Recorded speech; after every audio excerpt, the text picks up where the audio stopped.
Funding for Indiana Weekend is provided by Midas, Fine Line Construction, and Open Door Health Services.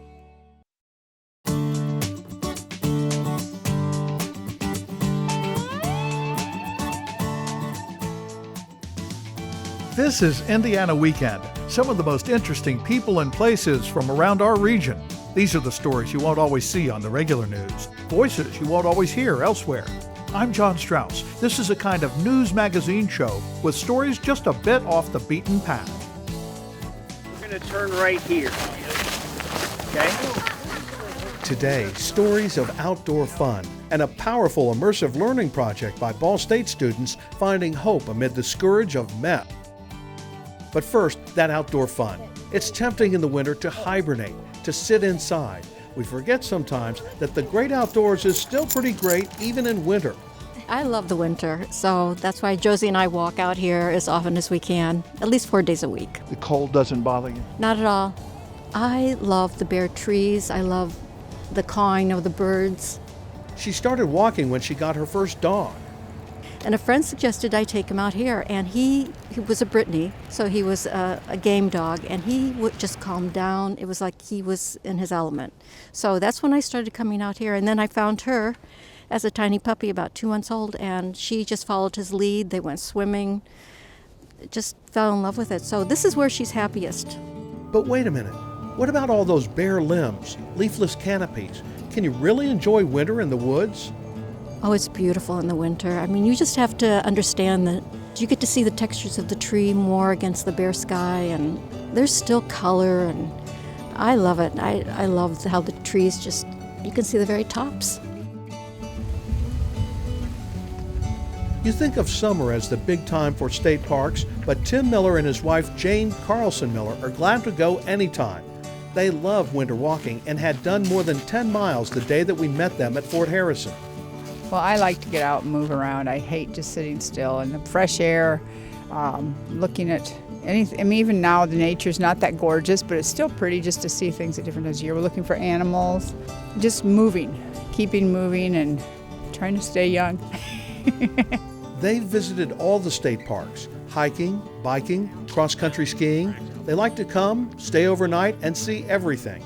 I like all the seasons, but it has been gorgeous today because the snowflakes are just kind of slowly coming down. It's just pretty.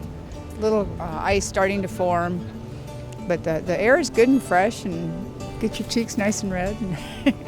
We do this all the time. We've traveled Clifty Falls. We've stayed in 5 different park ends, walked all the trails there. We just love all the state park. The trails are well maintained, well marked, and you really can't lose come out here even for a day. You just get out and you get rid of all the tension, and you hear a little bit of quiet, you see the birds, and you do the... Even in the winter? Oh yes, especially in the winter. That's when more of the tension is because everybody is cooped up together in the winter where they can't get out. Whereas you get out here and you see there's 4 people rather than 60. And, you see a couple people on the trail, and they're all very friendly. You wave hi, and they wave hi, and off you go. And if you're lost, you say, hey, where am I? And they're more than happy to stop and say, well, this is where you're at. This is where you need to go. And they meant in a nice way.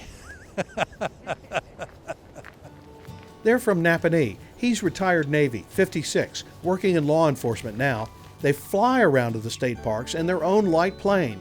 We go and stay at the end in the state parks, and each one is very unique. Clifty Falls, you're sitting up, you're about 500 feet up, and you look right down on the Ohio River, and you see the tugs, and you see the river boats going through, and the waterfalls there. We got there when it was dry. We walked the creeks, and then the next day it rained, and you got beautiful waterfalls going down. You get to see all that. It was just beautiful. These are moderate trails. These are not difficult. You don't walk through any creeks or rocks or anything. It's all very easy walking, but you can put some miles on and just enjoy. And if you can just get a little quiet and you just sort of feel your shoulders relaxing, you just sort of feel yourself breathing a little easier, and you just you get out of the rat race. He's a former Tomahawk missile chief who's been everywhere and still decided to come back home to Indiana. I've been around the world 3 times, been on every continent in Antarctica, and I chose to come back here. I was stationed in San Diego. I was stationed in New York City. I was stationed in Maine, I was stationed in Norfolk, Virginia, I was stationed in Bremerton, Washington, and I was an instructor in Chicago, at North Chicago and Great Lakes. And I've been on in every state, and I've been on every continent, like I said, except for Antarctica, and I chose to come back to Indiana. You don't have to go to the farthest parts of the state for a good hike, of course. For many walkers, the best spot is the local mall. Warm, dry, and friendly. I think it's a great thing because you meet people. I meet people that I would never have known and known about them, and it's a kind of a secondary friendship that you set up when you walk at the mall. It's a great thing. I would recommend it anyway. Sometimes you have to push yourself to do it, but we have the window displays we can look at, and I go 4 times around, so that takes me, and I like to clip along. I have some friends I walk with that I have met out here, and we have a lot of things in common, so we just walk together and meet on other occasions too, at basketball games, etc. But it's a great thing for anyone to get into, whatever your age, and I think you'll find that there is a man here who is 99 years old that walks, so never give up on it. You get the idea from talking to people here that the company and friendships are as important as the exercise. Glenna Herker says Indiana is a great place to make friends. I've lived in a number of different places, and I grew up in South Dakota, where that's far away from here. And it reminds me a lot of the people I knew when I grew up there. The people here are very friendly and outgoing, and they will speak to you whether they know you or not. Some places it's not quite the same, or it takes them a while to kind of form a friendship and say hello and good morning and all that kind of thing. But here, whoever I see, I may not know them, but I may say good morning or good afternoon or whatever. The Muncie Mall welcomes the walkers, opening an hour early to accommodate them. Yes, we love our walkers. They're an integral part of our everyday life, and they're just wonderful folks, and we've gotten to know so many of them. They come, some of them are daily visitors here, and we just love them. They're seriously a part of what we do here. You know, they add presence, they add, you know, they're different types of personalities and characters, and it's another also type of, in a way, it's familiarity. You know, it's the same folks every day, and we know we're going to see them, they know they're going to see us, and it's just a very nice familial atmosphere, actually, in the mornings. A familiar sight around the mall is Bob Ingram, a Vietnam vet who's here for his health.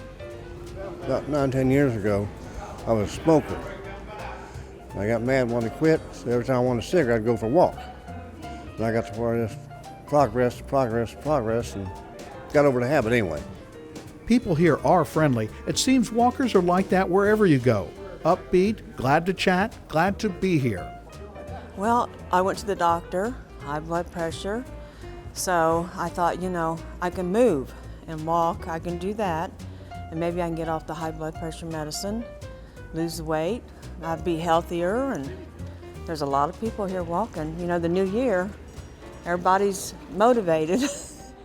On a weekday morning, and some would say most mornings, the age range skews a little older among the mall walkers. The problem is all these people are old and I'm not.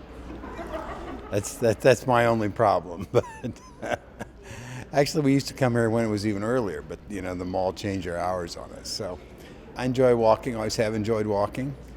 My wife's grandparents were famous walkers from Switzerland and Germany, meaning they walked their whole life before it was popular to walk, you know.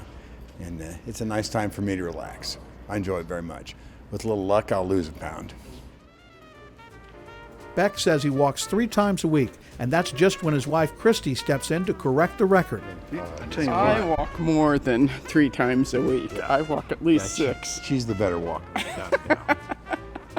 Okay, take over. There you go. You got your cameo moment. He is 67 and credits his walking for his good health. I fight arthritis, and my doc tells me to keep moving. So that's one of the benefits. And burn some calories.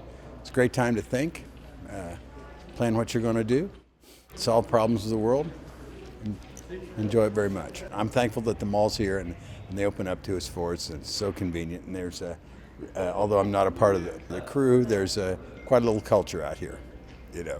The most exuberant face of the mall walking culture on this day is surely Idella Clark, a smiling 64. Walking helps my health. It helps me keep down stress. When I pray and walk and meditate, it just helps me. It keeps my heart rate in the right place. It helps lower my blood pressure. Walking does a lot of great things for me. And I notice walking help keep you looking young. And you'll be able to take care of your grandbabies and all of that good stuff when you're young. So I thank God because He gave me the strength to walk. Myself, I'm a speed walker. And I've been walking for years. I started walking at the Muncie Mall about 22 years ago. And I've been doing it ever since. And it has really helped my health. Every time I go for a checkup, the Lord blesses me to get a good report. And I'm just so thankful because walking has truly helped me. We do this every day. Been doing it for 16 years. There's something about walkers. The ones having the most fun seem to be the ones who band together, like these members of the Indianapolis Hiking Club, out for their weekly Thursday hike in Eagle Creek Park. They go out for 3, 4, or 5 miles and then come in to warm up a little, which is where we found Marthine Kohlmeyer. I've always, been very particular about maintaining my health. And for the first time, especially on camera, I'm going to tell you my age, which I don't do very often, but I'm 80 years old. And I have been hiking religiously every Thursday out here at Eagle Creek since I retired from American United Life Insurance Company. Because when you're retired, you look for some kind of a hobby. And since I was already interested in keeping my physical health, I started hiking. And before you know it, it's like a family affair. You become very acquainted and very close to the people that you hike with. And in fact, when I first started, I thought, I'm going to be the only one that's going to be out here interested in hiking in the wintertime. But boy, when you come out here and you find, 25 or 30 other people that are doing the same thing, you don't feel like such a loner. You find people that you have things in common with, and that really makes it nice. The hiking club includes nearly 600 members, a website with a very detailed schedule, something like 2,000 hikes per year. For us heavy-duty hikers, we just dress for it. If you just dress warm enough for it, it's no problem. And you keep healthy all winter long. Now, I'm a single person, so living alone can be very lonely. And so you look forward to, coming out here on Thursday and having the comradeship and the conversation with your friends. Yeah, that's very important. Younger members come out on the weekends when many of the group's hikes are out of town. Last year, some members visited all 25 Indiana state parks, but Marthine is happy right where she is. I love Eagle Creek Park. I love it. Yes, I really do. I love the woods. I like hiking in the woods. It's not quite as hard on your hips as walking on the concrete. And I like communing with nature. On a closing note, I don't take medication for anything, and I'm 80 and I'm in perfect health. So that tells you something about it, doesn't it? You put your right foot in, you put your right foot out. It's a fun club, but they take their passion for exercise seriously. Ed Wright's job is called Pathfinder, meaning he schedules something like 6 walks per day, every day of the year. I would say the majority is the camaraderie of like-minded people, most of which, not all of which, but a lot of which are retired. So a lot of us who hike on weekdays tend to be retired, and we have every conceivable profession you can imagine. On today's hike, we had 2 doctors, a psychiatrist, vice presidents, nurses, you name it. Phil Coons is the group's photographer. These are some of his photos. He says, of course, the members love hiking and the outdoors, but there's more than that. It's a very social club, so, people become friends and, hike together and talk. Sometimes we go out to eat after a hike. Some people have called it a hiking club that likes to eat or a eating club that likes to hike. You make a lot of friendships in the hiking club. I've really enlarged my number of friends since I joined. I was a colleague that joined the hiking club a long time before I did, and I heard him talking about the hikes he was on. It just sounded like so much fun. And then I was about a little over 3 years ago, I was hiking out here and I saw a group hiking, and they looked like they were having so much fun, and I'm sure it was part of the hiking club. These are people who like to keep records. They record all their miles. One member has more than 19,000, and he's not alone. Phil Coons, a 71-year-old retired physician and psychiatrist, has a different motivation. One of the reasons I hike now, for the last year and a half, is I had a heart attack, mild heart attack on one of the hikes. And it's been proven that if you continue exercising after your heart attack, you'll live longer. Wait a minute, a heart attack? Not on a hike, though. Yeah, on a hike. Yeah, it was on Shakamak State Park. And believe it or not, I drove all the way to Methodist Hospital. That sounds a little scary. Well, it was. I discreetly excused myself. I didn't tell anybody. Drove to the first convenience store, got some aspirin, chewed them up, and then drove to Methodist. In case you're looking for a map, Shakamak is an hour and a half southwest of the hospital. Injuries happen on some of these hikes. But we've had people that have broken ankles, broken arms, people with stress fractures. Pretty tough bunch, I guess. Yeah. Most of their outings don't feature emergency medical help, but most of the veterans, like Bob Kriz, have stories of their own, often about how they got started. So I started hiking, actually walking, when I was 16. And the reason I started is because I didn't have a car, and my girlfriend lived 2 miles away.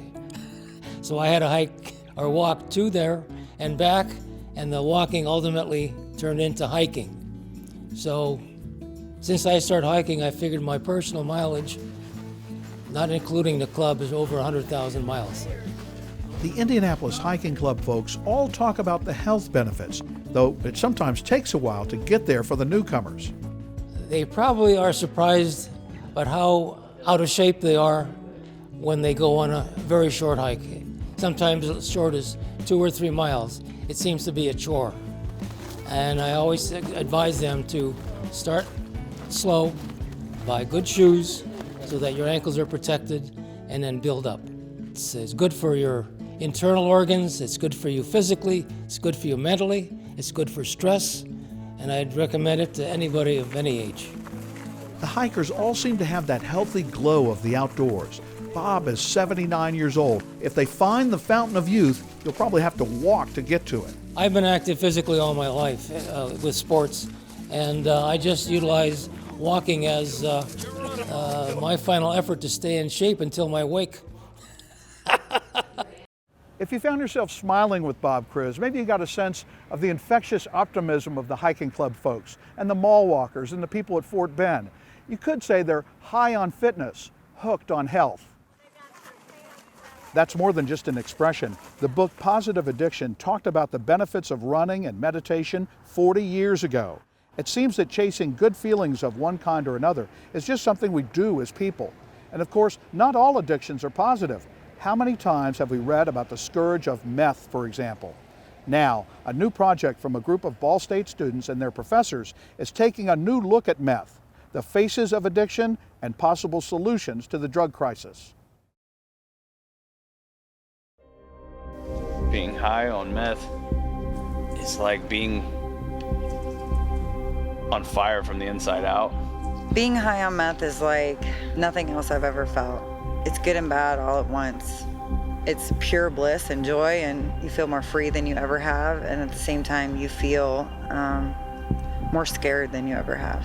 That starts stirring in you, and then it's so overwhelming and euphoric that you can feel, people describe it as dragon breath, but it feels like you're just breathing fire and ice out just all at once. For me, it instantly took my breath away the minute I put the needle in my arm.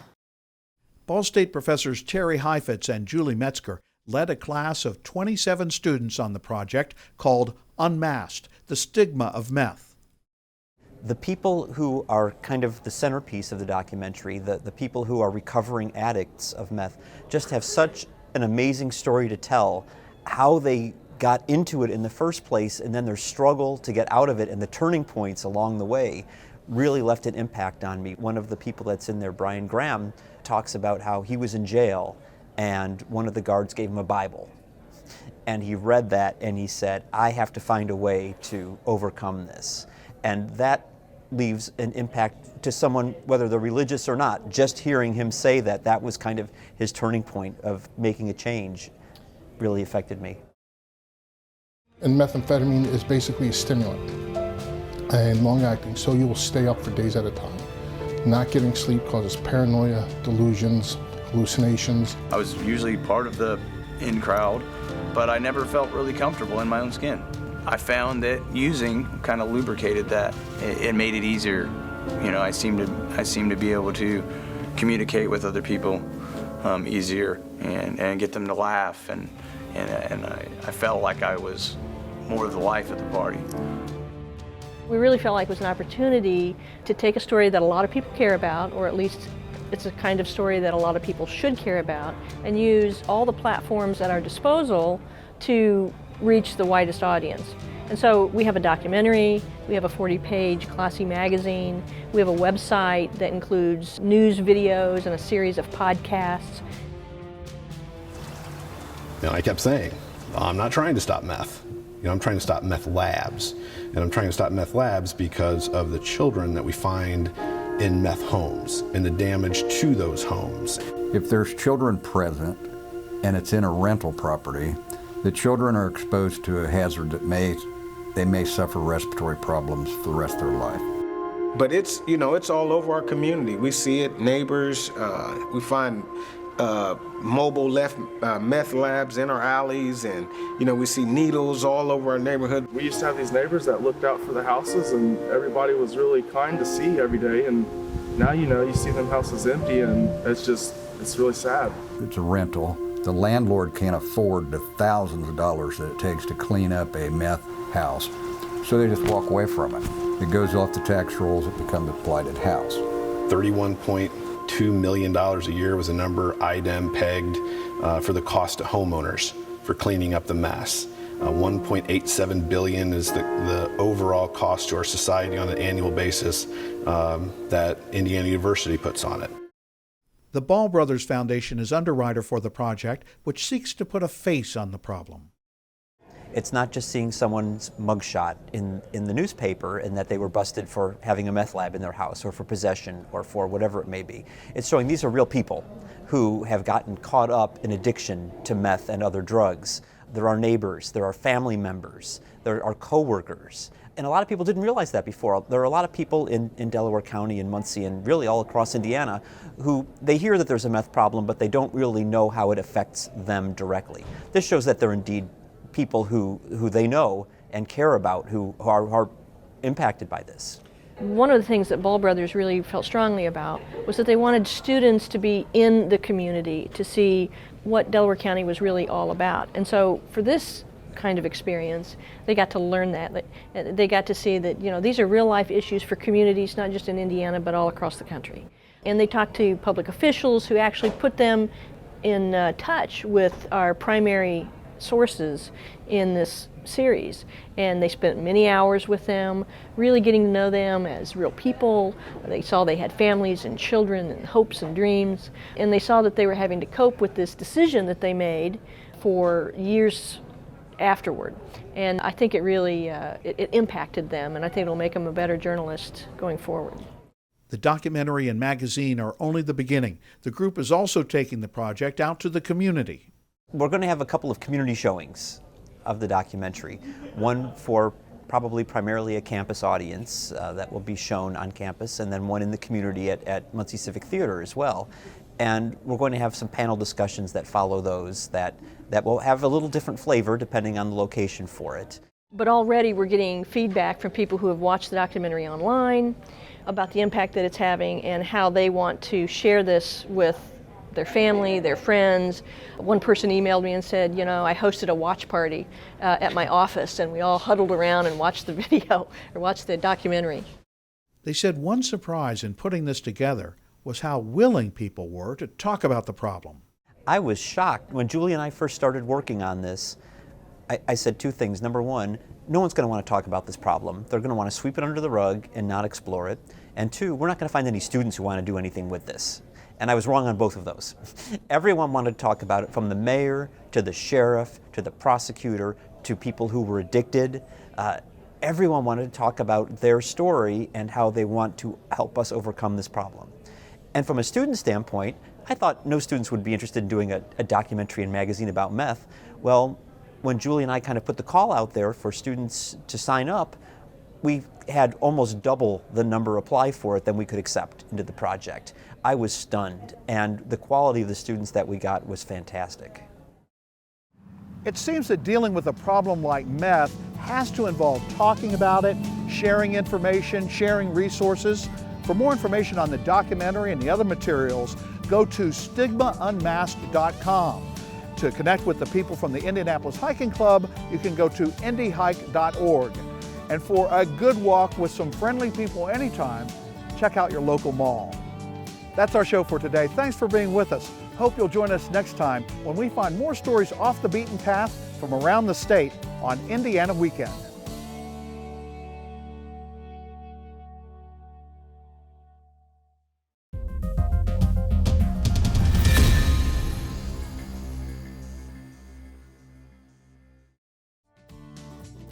Funding for Indiana Weekend is provided by Midas, Fine Line Construction, and Open Door Health Services.